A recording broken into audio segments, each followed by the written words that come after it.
দর্শক, যুক্তরাষ্ট্রের জর্জিয়া থেকে মুহূর্তে আমাদের সঙ্গে যুক্ত হচ্ছেন সহকর্মী মোর্শেদ হাসিব। মোর্শেদ, আপনার কাছে যেতে চাই। এই মাত্র পাওয়া খবরে আমরা জানলাম, সকাল থেকে শুনছিলাম যে জর্জিয়াতেও এগিয়ে আছেন ট্রাম্প। তো এখন পর্যন্ত যে 7টি সুইং স্টেট আমরা দেখছি যে নর্থ ক্যারোলাইনার পরে জর্জিয়াও ট্রাম্পের হলো। এখন কি মনে হচ্ছে যে ফলাফল কি একেবারেই ট্রাম্পের দিকে ঝুঁকে যাচ্ছে? কমলার সুযোগ কি কমে এসেছে কিনা অনেকখানি? আমি যখন দোল আপনার সাথে যখন কথা বলছি তখন কামালা হ্যারিসের ঘরে আছে 214টি ইলেকট্রাল ভোট এবং ডোনাল্ড ট্রাম্পের আছে 247টি। যদি কমলা হ্যারিসকে জিততে হয়, ডোনাল্ড ট্রাম্পকে শুধু থামাতে হবে তা না, নিজের সংখ্যাও বাড়াতে হবে। এটি খুব কঠিন এই মুহূর্তে। এর বাহিরে যদি আমরা সিনেটের দিকে তাকাই, সেখানে ডেমোক্রেটরা পেয়েছে 42টি আসন, 50টি প্রয়োজন, আর রিপাবলিকানরা 50টি পেয়ে গেছে। তো সেখানেও কিন্তু তারা বেশ এগিয়ে আছে। আবার হাউস অফ রিপ্রেজেন্টেটিভ সেখানেও যদি দেখি, সেখানে 182, এপাশে লাল দলে আর নীল দল হচ্ছে 151। ফলে প্রায় সবগুলোতেই লাল ছেয়ে গেছে। পুরো আমেরিকার রং এখন লাল হয়ে গেছে, আমরা সেটি যেভাবেই দেখি না কেন। তো বাকি সুইং স্টেট গুলোতে পেনসিলভেনিয়া আজকে সকাল পর্যন্ত ইভেন একটা অবস্থা ছিল, সমান সমান অবস্থা ছিল। সেখান থেকে একটু করে ব্লু হতে শুরু করেছিল, দুপুর পর্যন্ত আমি ব্লু দেখেছি। দুপুরের পর থেকে আমার ফলো করা হয় নাই। সেটা এখন সম্ভবত নীল হয়ে গেছে, মানে লাল হয়ে গেছে না কি হয়ে গেছে আমি বলতে পারবো না। তবে যেটা মনে হয় সেটা হচ্ছে ডোনাল্ড ট্রাম্পই হয়তো বেরিয়ে যাচ্ছে।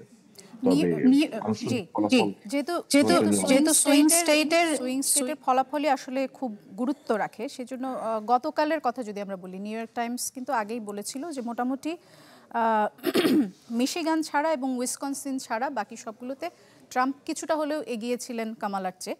এবং আজকের যেই কথা আমরা দেখছি, যে রেজাল্ট আমরা দেখছি, তাতে করে বলা হচ্ছিল যে উইসকনসিন, পেনসিলভেনিয়া এবং মিশিগানে যদি কামালা কোনোভাবে সংখ্যাগরিষ্ঠতা পেতে পারেন, তাহলে হয়তো কিছুটা আশা তিনি জাগিয়ে রাখতে পারবেন। কিন্তু এখন পর্যন্ত আমরা যেটি দেখছি যে মিশিগানের ফলাফল তারা বলছেন যে এখনও অনেক সময় লাগবে, নেভাদার ফলাফল পেতে অনেক সময় লাগবে, কিন্তু পেনসিলভেনিয়াতে কিন্তু ট্রাম্প এরই মধ্যে এগিয়ে গেছেন। কাজেই আর খুব বেশি মনে হচ্ছে কামালার বের হয়ে আসার, যদি নাটকীয় কিছু না ঘটে, তাহলে সুযোগ কমে এসেছে। আপনার কি তাই মনে হচ্ছে কিনা? হ্যাঁ, মানে মিশিগানে কিন্তু নীল ডেমোক্রেটিকরা এগিয়ে আছে এখন পর্যন্ত। এগুলো কোনোটাই আনুষ্ঠানিক ফলাফল না। মিশিগানের 15টা ইলেকট্রাল ভোট, পেনসিলভেনিয়ার 19টায়, দুটো পেলে হয়তো বা উনি অনেক দূর এগিয়ে যেতে পারতো, কিন্তু ছুটে যাচ্ছে। তবে যেটা অগ্রগতি গত কয়েকদিনে দেখা গেছে সেটা হচ্ছে এই সবগুলো স্টেটই যেগুলো ব্লু ছিল সেগুলো রেড হয়েছে, যেগুলো রেড ছিল সেগুলো ব্লু হয়েছে। এবং আমি যে এখানে এসেছি, এখানে যাদের সাথে কথা বলেছি, বাংলাদেশ থেকে শুরু করে স্থানীয় আমেরিকান যারা আছে, যারা ডেমোক্রেটিক সাপোর্টার ছিল তারা রিপাবলিকানকে ভোট দিয়েছে, যারা রিপাবলিকান সাপোর্টার ছিল তারা ডেমোক্রেটকে ভোট দিয়েছে। এটা ক্রিসক্রস হচ্ছে, যেটা গত ইলেকশনে কখনো হয়নি।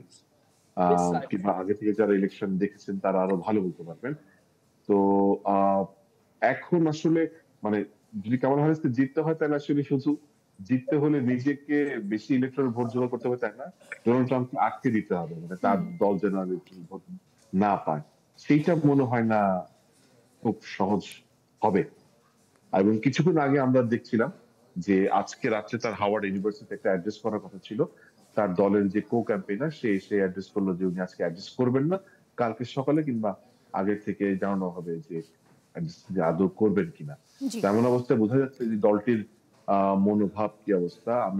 আমি জর্জিয়াতে আছি, এখানে একজন বাঙালি সিনেটর রয়েছেন, শেখ রহমান, তার সাথে কথা হয়েছে এবং তার অন্যান্য যারা ফ্রেন্ড ছিল তাদের সাথে কথা হয়েছে। তারা মনে করছে যে জর্জিয়া তাদের কাছ থেকে ছুটে গেল শুধুমাত্র একটি কারণে, এখানে যে স্থানীয় এশিয়ান আছে, শুধু বাংলাদেশি না, এশিয়ান আছে, তাদের ভোট হয়তো বা নীল শিবিরে পৌঁছায়নি। অসংখ্য ধন্যবাদ আপনাকে হাসিব। আরও সময় গেলে হয়তো দর্শকদেরকে আমরা আরও পরিষ্কারভাবে বিষয়গুলো বলতে পারবো। দর্শক, যুক্তরাষ্ট্রের নির্বাচনের আরও কিছু খবর জানাতে চাই আপনাদের। আমাদের সঙ্গে এই মুহূর্তে যুক্ত হচ্ছেন ঢাকা বিশ্ববিদ্যালয়ের আন্তর্জাতিক সম্পর্ক বিভাগের অধ্যাপক ডক্টর লাইলুফার ইয়াসমিন। ডক্টর লাইলুফার, অসংখ্য ধন্যবাদ আপনাকে আমাদের সঙ্গে যুক্ত হওয়ার জন্য। প্রথমেই যে বিষয়টি জানতে চাই, ফলাফল যেদিকে যাচ্ছে সেটি কি আপনার প্রেডিকশনের সাথে মিলছে, নাকি চমকপ্রদ কিছু দেখছেন আপনি? যদি আমাদেরকে একটু সংক্ষেপে বলেন। ধন্যবাদ আমাকে আমন্ত্রণ জানানোর জন্য। দেখুন, আমার আশা ছিল কামালা হ্যারিস জিতবেন, ডেমোক্র্যাটরা জিতবেন। কিন্তু আমি মনে করছি না যে এই ফলাফল অপ্রত্যাশিত ছিল। আমরা অনেকেই ভুল করি যে আমেরিকার মেইনস্ট্রিম মিডিয়া জনগণের পালস যেটা সেটা তারা বুঝতে ব্যর্থ হয়েছে। এটা এর আগেও আমরা দেখেছি, এটা এখনো দেখছি। এবং তারা যে ধরনের একটা পজিটিভিস্ট অ্যাপ্রোচ নিয়ে যে ফলাফলগুলা দেয়, পোলের ফলাফলগুলা দেয়, সেটা কিন্তু প্রকৃত আমেরিকার চিত্রটাকে তুলে ধরে না। সুতরাং আমার কাছে মনে হয়েছে যে আগের মতোই এবারও ডোনাল্ড ট্রাম্প জিতবেন। আর আরেকটি কথা আমি ছোট্ট করে একটু বলে রাখি যে আমরা অনেক সময় ভুলে যাই পশ্চিমা বিশ্বে মোটামুটি বড় যে রাষ্ট্রগুলো ডেমোক্রেটিক রাষ্ট্র, সেখানে কিন্তু এত স্ট্রং মিসোজিনি কাজ করে। সেখানে একজন ডেমোক্রেট বা একজন লিবারেল মহিলার পক্ষে নির্বাচনে জেতাটা খুবই অসম্ভব। অনেকের কাছে এটা ক্লিশে মনে হবে, আমি আবার পেট্রিয়ার্কাল সিস্টেমের কথা বলছি, কিন্তু এটা আমেরিকার ক্ষেত্রে সত্য। এবং আপনি ইউকেতেও যদি দেখেন, ইংলিশ স্পিকিং কান্ট্রিগুলোতে কনজারভেটিভ মহিলারাই কিন্তু জিতেছেন। কখনো লিবারেল মহিলারা কিন্তু এই ধরনের গুরুত্বপূর্ণ পদে জিততে পারেননি, যেই অ্যানালাইসিসটা অনেকেই আমার মনে হয় করতে ব্যর্থ হয়েছেন। জি, ধন্যবাদ। এমনকি নারীদের ভোটেও কিন্তু কামালা খুব বেশি সুবিধা পাননি ট্রাম্পের চেয়ে, যদিও তিনি এগিয়ে আছেন এখন পর্যন্ত, কিন্তু আসলে ব্যবধানটা খুব কম, যেটি অনেকে আশা করেছিল যে হয়তো নারী ভোটারদের কাছ থেকে তিনি বেশি ভোট পেতে পারেন। না, তিনি তিনি কিন্তু পেয়েছেন। নারীদের ভোট এসেছে বলেই এতখানি ডিজাস্টার এড়ানো গেছে। আমার কাছে মনে হয় নারীদের ভোটটা না আসলে এটা ম্যাসিভ ডিজাস্টার হতো ডেমোক্রেটদের পক্ষে। জি, লালুফার আরেকটি যে বিষয় জানতে চাই আমরা, সেটি হচ্ছে যে আপনি নিশ্চয়ই কিছু বিষয় জানেন, যেমন আমাদের প্রধান উপদেষ্টা কিন্তু বেশ কিছু আন্তর্জাতিক প্ল্যাটফর্মে এর আগে ট্রাম্পের বিভিন্ন নীতি নিয়ে সমালোচনা করেছেন এবং সেটি প্রকাশ্যেই করেছেন। এবং আরেকটি বিষয় হচ্ছে যে ট্রাম্প খুব সাম্প্রতিক সময়ে বাংলাদেশে সংখ্যালঘু নির্যাতন নিয়ে একটি টুইট করেছেন, যেটি নিয়েও অনেক আলোচনা হচ্ছে।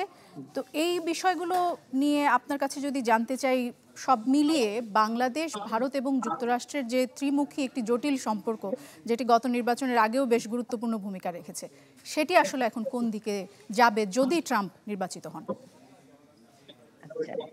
এটা এখন যদি প্রশ্ন না, এটা হচ্ছে ট্রাম্প নির্বাচিত হচ্ছেন, এটা ধরে নিয়ে আমাদেরকে কাজ করতে হবে। আমার কাছে যেটা মনে হচ্ছে যে দেখুন, ট্রাম্পের যে টুইটটা ছিল সেটা কিন্তু অনেকটাই ইলেকশন প্রোপাগান্ডা বেসড ছিল, এবং তার কতগুলো টার্গেট ভোটার তাদেরকে ধরবার জন্য। এবং একই সাথে আমি মনে করছি যে যেমন যেই ট্রাম্প একটা সময় বলেছেন তিনি বাংলাদেশ চেনেন না, তিনি কিন্তু বাংলাদেশ সম্পর্কে একটা বিশাল টুইট দিচ্ছেন। তো সুতরাং এটা অনেকটাই মানে ইলেকশনের জন্য একটা পার্টিকুলার ভোট ব্যাংকে জেতার জন্য। এটা যেমন তেমন এটাও সত্যি যে হ্যাঁ, ট্রাম্প এবং মিস্টার মোদি তাদের মধ্যে একটি চমৎকার সম্পর্ক রয়েছে।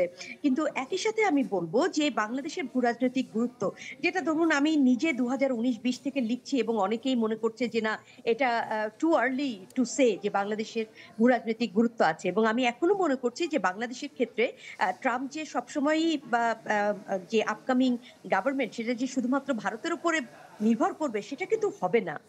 সেটা কিন্তু যেটা 2015 সালে বলা হয়েছিল যে সাউথ এশিয়াকে আমেরিকা দেখে ভারতের চোখ দিয়ে, সেটা কিন্তু গ্র্যাজুয়ালি পরিবর্তন হয়েছে।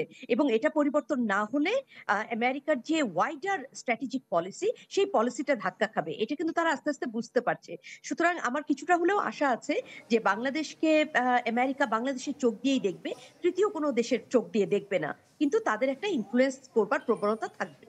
জি, এক্ষেত্রে ভারতের সাথে যেটি অনেকে বলছেন যে ট্রাম্প কিছুদিন আগে আবারও সোশ্যাল মিডিয়া, যেহেতু ট্রাম্প আসলে সোশ্যাল মিডিয়াতে খুবই অ্যাক্টিভ, তাই বারবার এই আলোচনাগুলো চলে আসে। সোশ্যাল মিডিয়ায় তিনি একটি পোস্ট দিয়েছেন প্রধানমন্ত্রী মোদিকে নিয়ে, এবং সেখানে তিনি মোদিকে ভদ্রলোক হিসেবে বা ভালো লোক হিসেবে উল্লেখ করেছেন। তাহলে কি সামনে ভারত এবং যুক্তরাষ্ট্রের সম্পর্কে গুণগত কোনো পরিবর্তন বা আরও জোরালো হওয়ার কি কোনো ধরনের সুযোগ আপনি দেখছেন কিনা, এবং সেটি বাংলাদেশের উপর কী প্রভাব ফেলবে, সেটি একটি বিষয়। আরেকটি বিষয় হচ্ছে যে অর্থনৈতিকভাবে অনেকটাই বাংলাদেশ কিন্তু যুক্তরাষ্ট্রের উপর নির্ভরশীল, রপ্তানি সবচেয়ে বেশি করে যুক্তরাষ্ট্রে, এবং আরও বিভিন্ন ফরেন ডিরেক্ট ইনভেস্টমেন্ট সবচেয়ে বেশি আসে যুক্তরাষ্ট্র থেকে। সেই বিষয়গুলোতে কোনো নেতিবাচক প্রভাব পড়ার আশঙ্কা আপনি করছেন কিনা? কিছুটা প্রভাব তো থাকবেই। এবং আমি আরেকটা কথা বলতে চাই যে এফডিআই কিন্তু অনেকগুলা দেশ থেকে আসে। আমরা যদি ওইটাকে ক্যাপিটালাইজ না করতে পারি, তাহলে মানে আমাদের এক্সপোর্ট বাস্কেট যেটা, সেটাকে ডাইভার্সিফাই করতে হবে। এটা অনেকদিন ধরে আমরা বলছি, কিন্তু আমরা কাজে আমরা পরিণত হতে দেখছি না। এবং সেই জন্য আমি মনে করছি যে এটা আমাদের জন্য একটি ওয়েক আপ কল, যে আমাদেরকে এখন এটা সিস্টেমেটিক্যালি কাজ করতে হবে। আরেকটি কথা আপনি যেটা বলেছেন প্রথমেই, আমি মনে করছি যে হ্যাঁ, ভারত আমেরিকা সম্পর্কে একটি গুণগত পরিবর্তন অবশ্যই আসবে। কিন্তু একই সাথে আপনি দেখবেন যে এখনকার ভারত সরকার যেটি নির্বাচিত হয়েছে তার স্ট্রেংথ কিন্তু আগেকার ভারত সরকারগুলো থেকে কম। সুতরাং তাকে কিন্তু অনেককে নিয়ে কাজ করতে হবে। আগের মতো একা কাজ করা যাবে না। তো এইজন্য আপনি দেখবেন যে গুণগত পরিবর্তন যেমন আসবে তেমন সেই পরিবর্তনটা একচ্ছত্র আধিপত্যের মতো আগে যেটা ছিল সেটা হয়তো নাও হতে পারে। এবং আমরা এই প্রান্তে খালি আশাই করতে পারি আপাতত। কারণ ট্রাম্প টেক ওভার করবেন কিন্তু ফেব্রুয়ারিতে। তারপরে থেকে আমরা দেখব যে তার প্রায়োরিটি কোন বিষয়গুলো থাকবে। ডোমেস্টিক কনসার্ন থাকবে, তার ট্রান্স আটলান্টিক রিলেশনশিপ নিয়ে কনসার্ন থাকবে। সুতরাং বাংলাদেশের ক্ষেত্রে কতদিন তার লাগবে এদিকে নজর ফেরাতে, এটা আমাদেরকে একটু খেয়াল জি করতে হবে। জি, অসংখ্য ধন্যবাদ আপনাকে প্রফেসর লাইলুফার ইয়াসমিন আমাদের সঙ্গে যুক্ত হওয়ার জন্য। দর্শক, আমাদের সঙ্গে যুক্ত হয়েছিলেন অধ্যাপক লাইলুফার ইয়াসমিন এবং তিনি আমাদেরকে বলছিলেন যে আসলে কিভাবে করে ট্রাম্প যদি ক্ষমতায় আসে বাংলাদেশ এবং যুক্তরাষ্ট্রের যে সম্পর্ক এবং বাংলাদেশ ভারত যুক্তরাষ্ট্রের যে ত্রিমুখী সম্পর্ক সেই বিষয়গুলোতে কোন বিষয়গুলোতে পরিবর্তন আসতে পারে না আসতে পারে সেই বিষয়গুলো ব্যাখ্যা করার চেষ্টা করছিলেন।